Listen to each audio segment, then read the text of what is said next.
Hello people, welcome back to Dill's Hobbies. It's been a while, but today we have a comic and back to the new schedule. We have G.I. Joe issue 302. So, let's begin. So right here we got the art for issue 302. But what I want to do is show up and showcase another art for issue 2, so bear with me.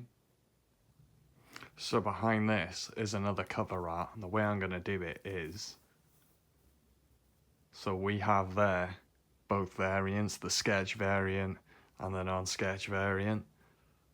But look at them next to each other, man. They look so good. But you came for me, you came here so I could read this.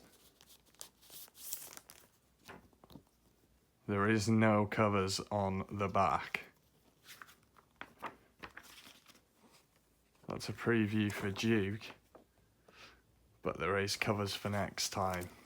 So, let's get into this. On Cobra Island. Look at them, Dr. Mindbender, the children of your mutant virus bomb.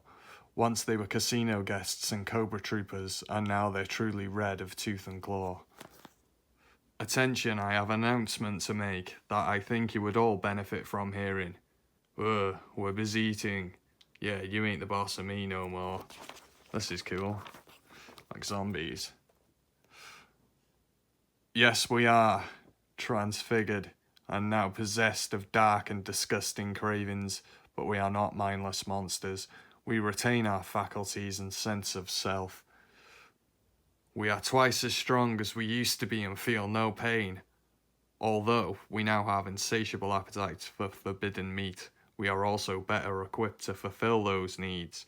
Under my command, we can become an unstoppable force and make the rest of the world our larder. What do we need you for? I feel like I can take on the world. Why should I follow anybody?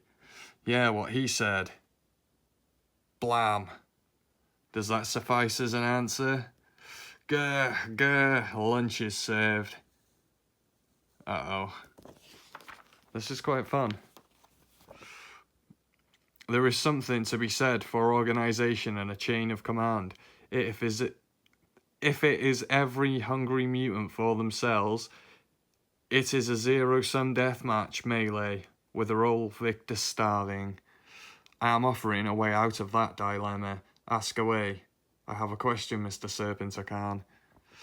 If you haven't noticed, we're stuck here on an island. There's no other source of human protein other than ourselves.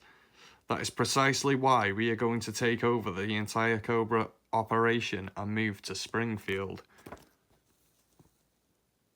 Arlington. Wow. Oh, this is depressing, man. Hello, darkness, my old friend. Don't know why, but that reminded me of Watchmen. Thank you, Snake Eyes. You may rejoin the flag detail. Miss Collins. Thank you, General Abernathy. Sean. Wow, I love the art in this, you know. I really, really love the grittiness. Springfield Community Centre. And so, under great duress, I was forced to flee Cobra Island just before Dr. Mindbender's mutant bomb detonated. That bomb instantly turned every living human on the island into relentless cannibal monsters. Any questions? What? Everybody on the island? My husband is a televiper. He's... My brother. How can that be? What are you saying? Is there no cure? What are you going to do?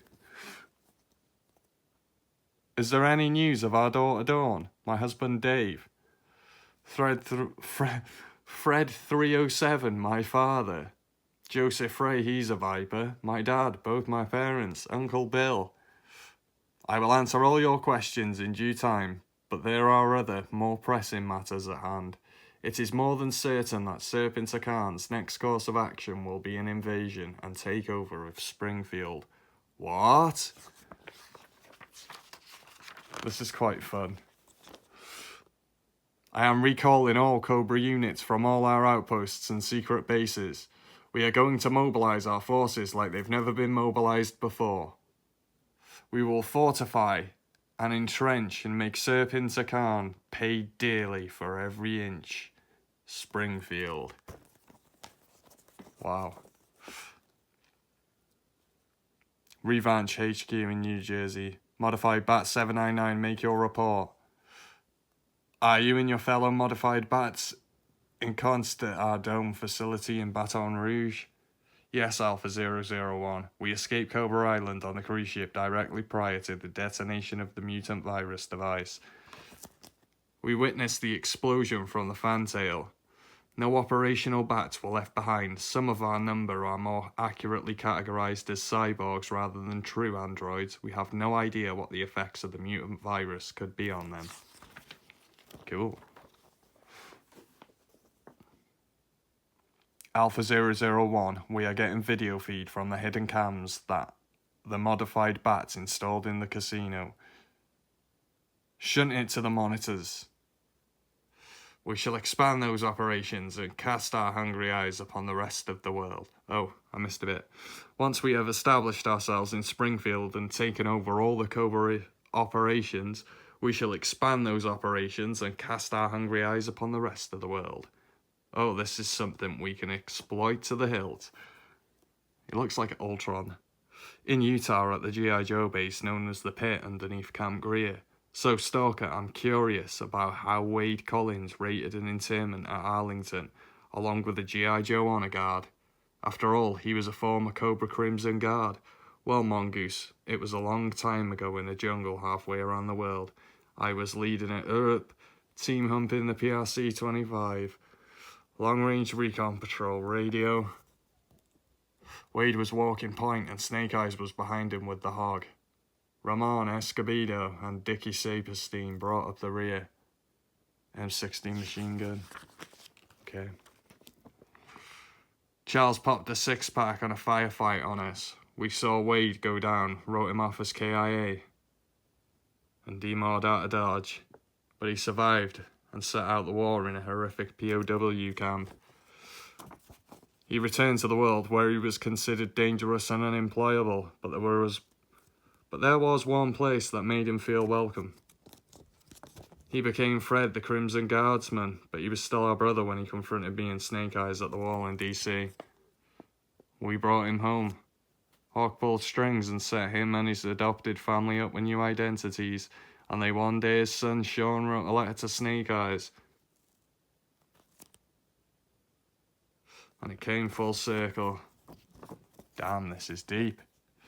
In the command center, I've assembled satellite imagery of Springfield along with some random CCTV footage hacked from their surveillance systems.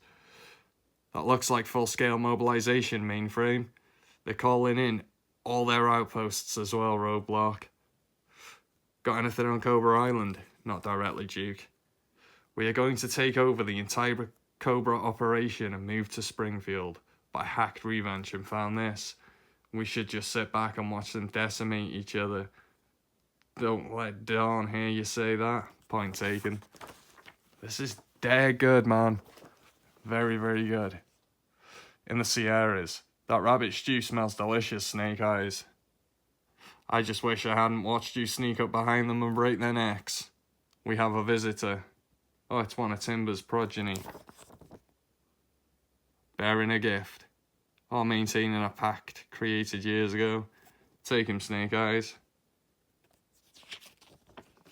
That is awesome. That is amazing.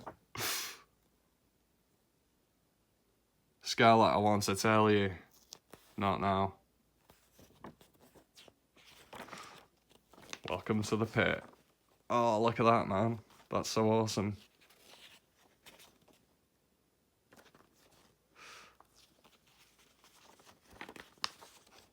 We've already read Duke, folks. So, let's get into the review.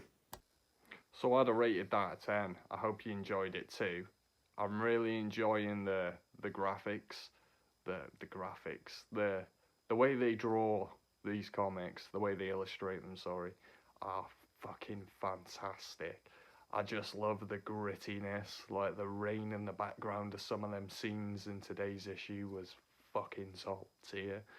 It's rare that places get rain in comics right.